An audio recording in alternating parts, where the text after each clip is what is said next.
you can understand the movements of eternal time, which is the controlling form of the Supreme Personality of Godhead. Because you are a self-realized person, you can see everything by the power of mystic vision. Purport by Srila Prabhupada. Those who have reached the highest perfectional stage of mystic power and can see everything in the past, present and future are called Trikalajñas. Similarly, the devotees of the Lord can see everything clearly that is in the revealed scriptures.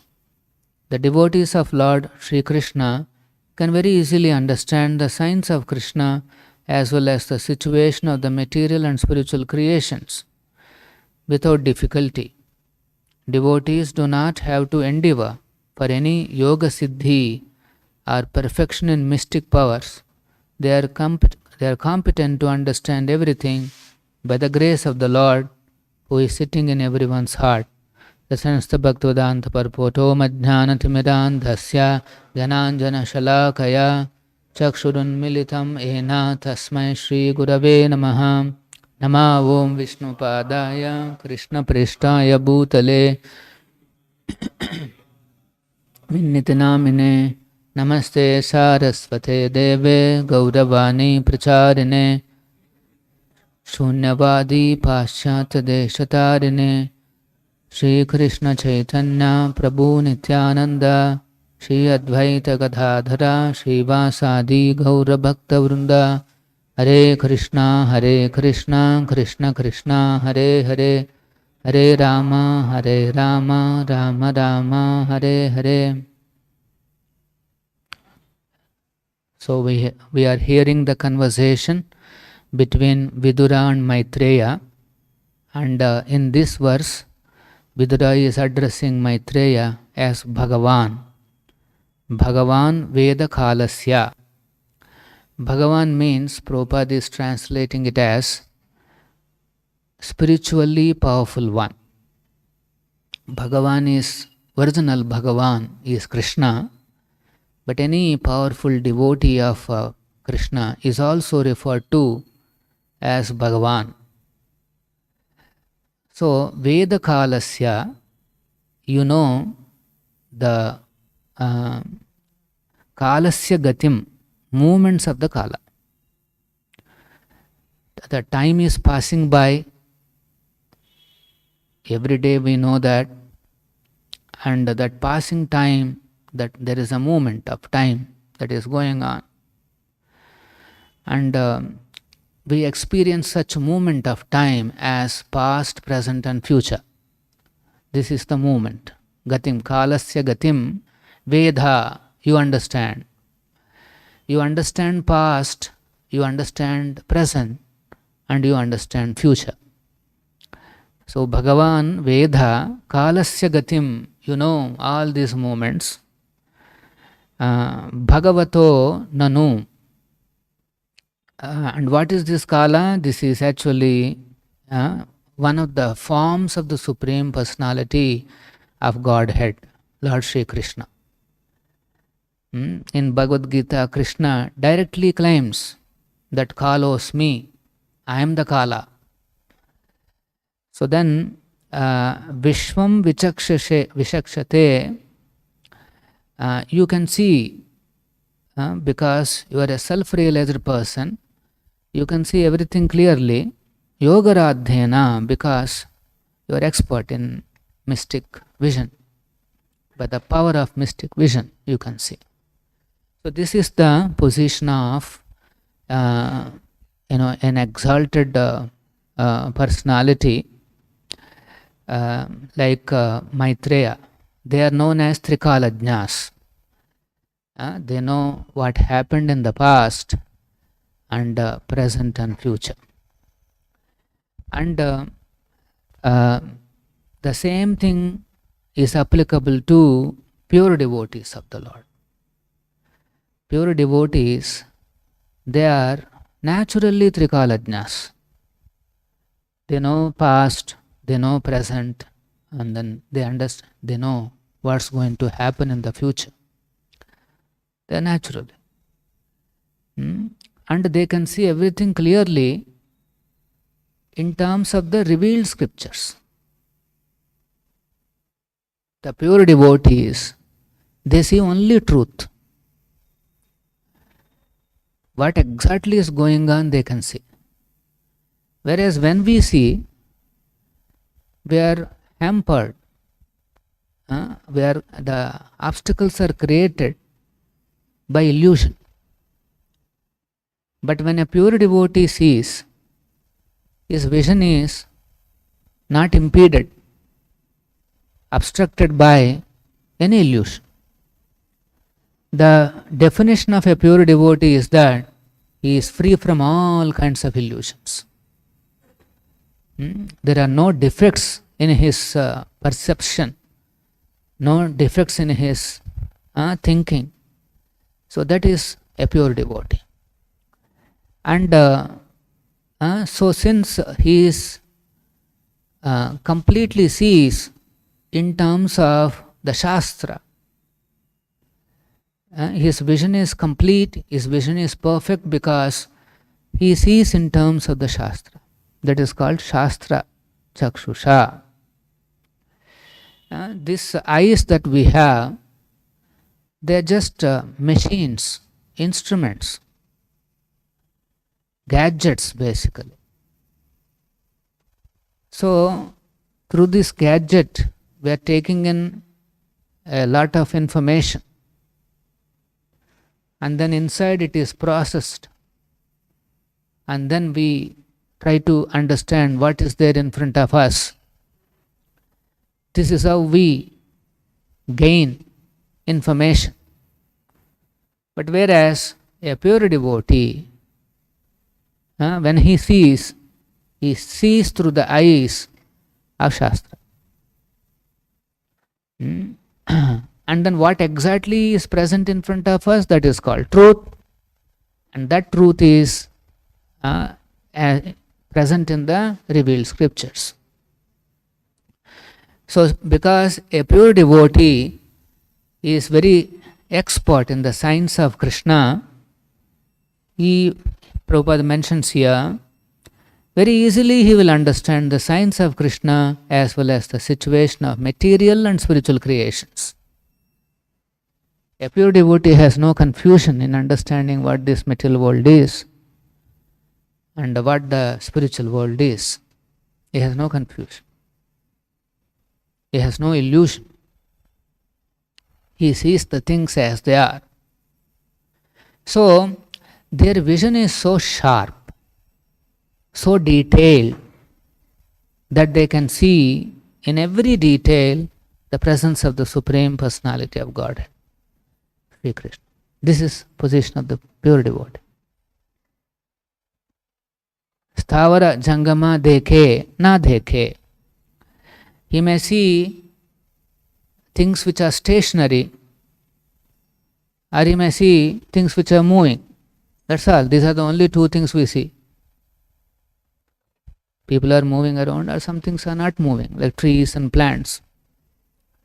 When he sees that, he is also able to see Krishna's presence in all this.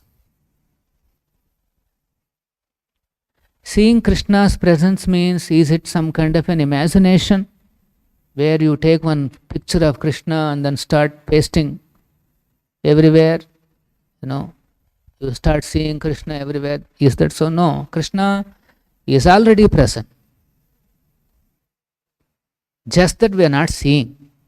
We are not able to see because we are impeded by illusion. Otherwise, Krishna is already present. He is present in the trees, he is present in the human beings, he is present in this space, he is present in these elements. So that presence is there. So a pure devotee, because he is in love of Krishna, he is able to see the truth, and the truth is that Krishna is present everywhere. That's the truth. So by that vision, here it is mentioned, yoga radhena chakshusha.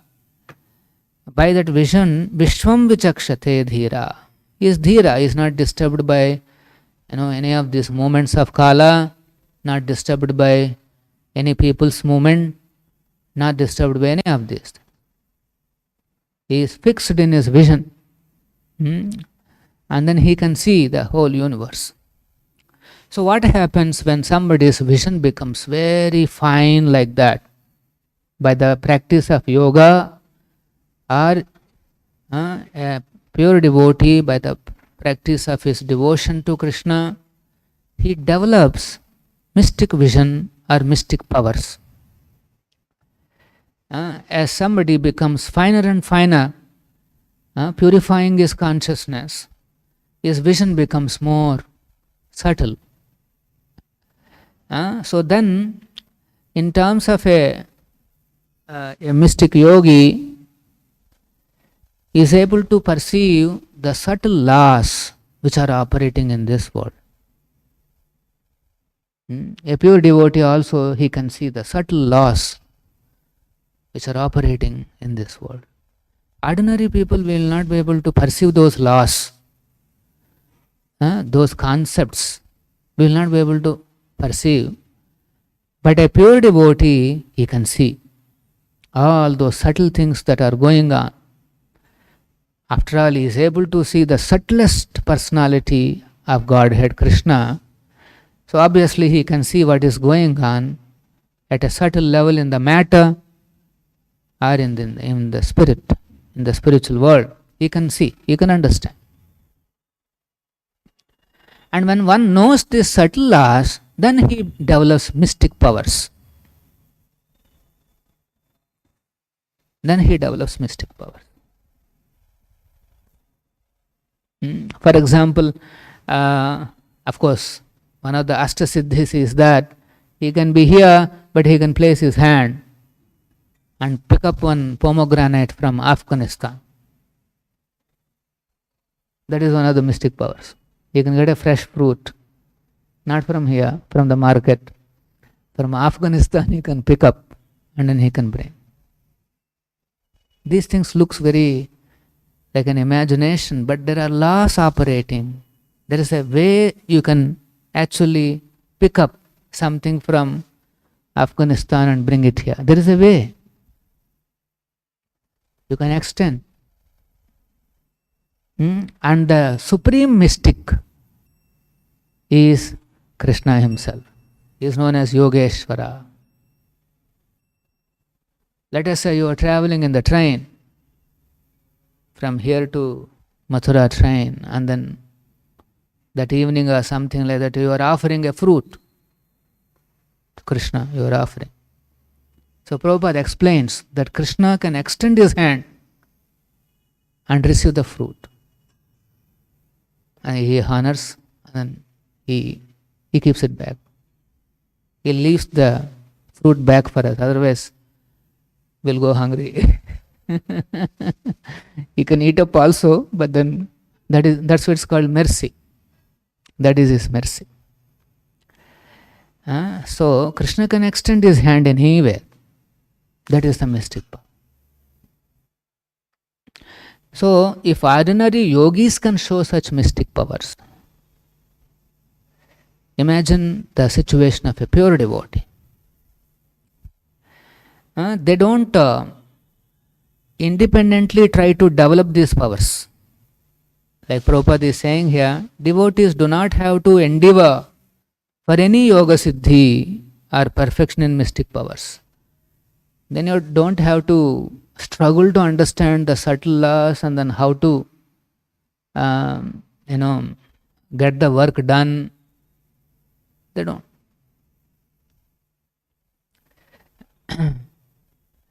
But then if there is a way to understand this, use these siddhis, devotees don't mind. They will utilize these siddhis. Some devotees will have some capabilities. Some kind of a siddhi is there. So they use it in Krishna's service. Important, this is the most important point. One can develop siddhis, but then he can misuse for his own selfish enjoyments. But a pure devotee, he uses for the welfare of the whole universe, for the welfare of Krishna, for the welfare of Krishna's service. So this is the mood or attitude of a devotee. For example, the scientists, they are working very hard to figure out the subtle laws. They are also like yogis, trying to attain some siddhi. They want to understand what is happening. And then they'll convert that into a technology and then bring out a lot of technological innovations. So if such innovations are available, devotees, they don't mind utilizing all those in the service of the Lord. In Krishna's service, we can use anything, any of the siddhis that are possible. So, the way some people are continuously working to attain more and more siddhis, all those things are automatically present in the body of a pure devotee. But then they do not show those siddhis. Many times sometimes people used to ask Prabhupada, okay, what is the magic that you have done? Because those days, they used to think spirituality means some magic. What is the magic that you have done? And that person has walked on the water. Somebody has made some temperature here very hot, only in this portion, very hot. And somebody has done some other thing. What did you do? And Prabhupada says, I have converted hippies into happies. This is my mystic. This is my mystic power. So Prabhupada was not interested in this cheap yoga siddhis. Cheap in the sense they use these siddhis for cheap purposes, cheap publicity, adoration. For example, in this place, let us say you want some heat to go. Take one little cloth, dip it into hot water, put it here. This area will become hot. For that you have to do tapas for 30-40 years in Himalayas and then do so many things and then you come back. This is the actual value of yoga siddhi, is only that much. The Prabhupada gives one example. One person, he went away from the village to do tapas in Himalayas. And then after many years, he comes back to the village. He says, now I have gained yoga siddhi. Then immediately hundreds and thousands of villagers came and said, what is that yoga siddhi that you have? Now I can walk on the water. That village is on the banks of a river, So he said, I can walk on the water and reach to the other side. Everybody is very excited. He said, it's a very useful thing, because they all can walk up and cross the river. And then that person actually walks on the water. Walking on the water. Everybody is shocked. Wow, this man is good. So invaluable yoga siddhi it is. This person has attained such a wonderful ability. And meanwhile, one old man, he brings one boat to this side of the bank and then he says, you sit here. And then he, in 5 minutes, he takes the person to the other side. And he says his yoga siddhis is 2 paisa worth. The money that he charges for crossing the river, 2 paisa worth.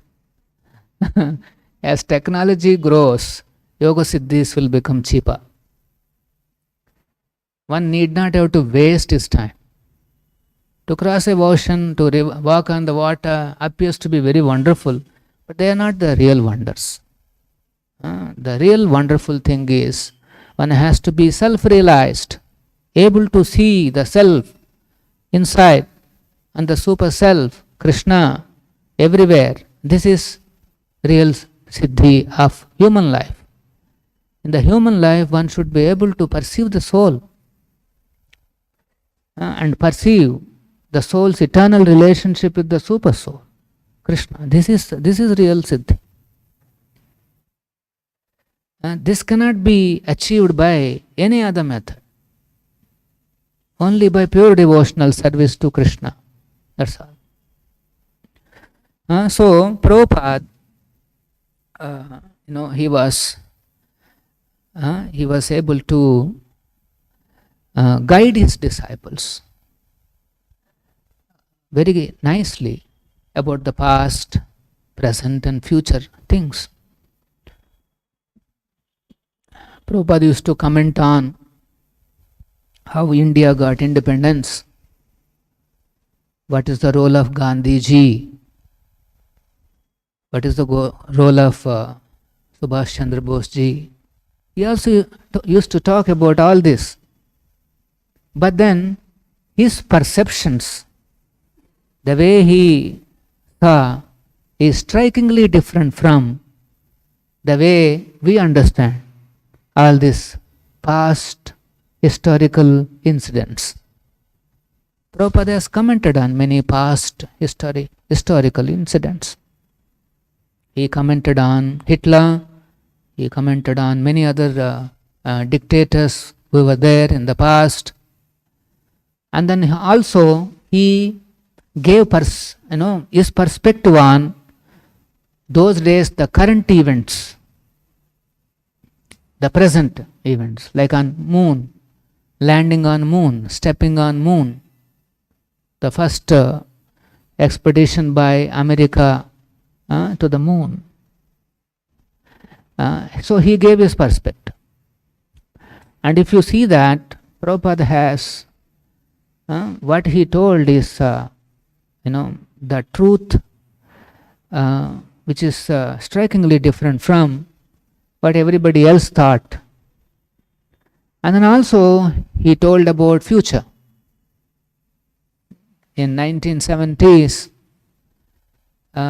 he said this civilization, which is running on petrol or the fossil fuels, this will not long last, because these fossil fuels were not unlimited in quantity. There are limited resources, and as you go on consuming all these resources, obviously one day you will not have any such fuels. Or the reactions of using these fossil fuels will be so heavy, probably it's not possible to continue to use them. Prabhupada predicted all this. This civilization will not long last, which is completely not on a sustainable platform. So he gave that, be simple living and high thinking. This is the formula. Keep your material necessities, your material requirements simple. Body requires some arrangements. Keep it simple. And then you can save a lot of time. Nowadays people say we don't have time because they have complicated their lives with too many things.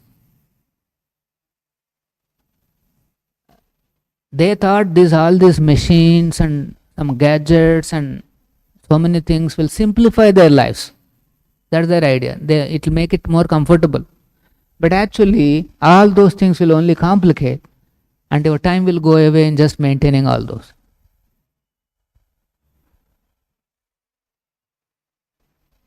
So, simplifying material side to save time, and then spend time on self-realization, understanding Krishna, understanding our relationship with the Supreme Lord, understanding what this material world is, how subtle laws are going on.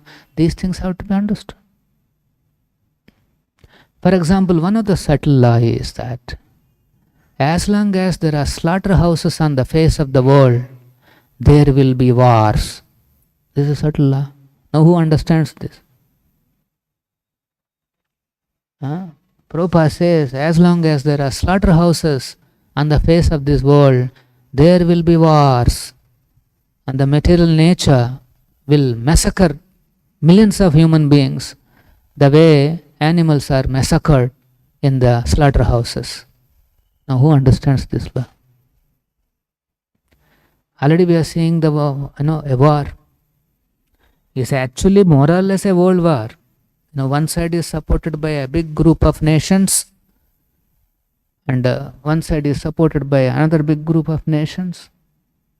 But in a very subtle way this is going on. And if that war escalates, it becomes bigger, then millions and millions will die. It all looks like accidental or emotional, but what they don't understand the law is that the way we are massacring some living entities, the nature will ensure that even the human beings will be massacred like that in the same way through wars. Now like this, there are so many laws silently operating in this world. They are doing their work. We may not see, but silently things are going on. This is this world, very dangerous. Even the smallest thing will come back to us. So this is called the law of karma, law of destiny. Now who knows this law? So that's why a pure devotee's vision, his words are very important. Very, very important. Prabhupada not only understood the world, he understood his disciples. He understood everything. That's how he gave many instructions connected to future of ISKCON also. Future of initiations. Everything is very clear. Only people who are in illusion, they think that Prabhupada has not given, or maybe he has made some mistakes. That's a mistaken view. Yogaradhyana, Prabhupada can never make any such mistakes, nor any illusion can be created by anybody on him. So if one starts with this faith that a spiritual master can never make any mistake, then he will understand what is the actual plan for the future of ISKCON or for this world. We'll stop here. Any questions? Shri Prabhupada ki jai, Srimad Bhagavatam ki jai.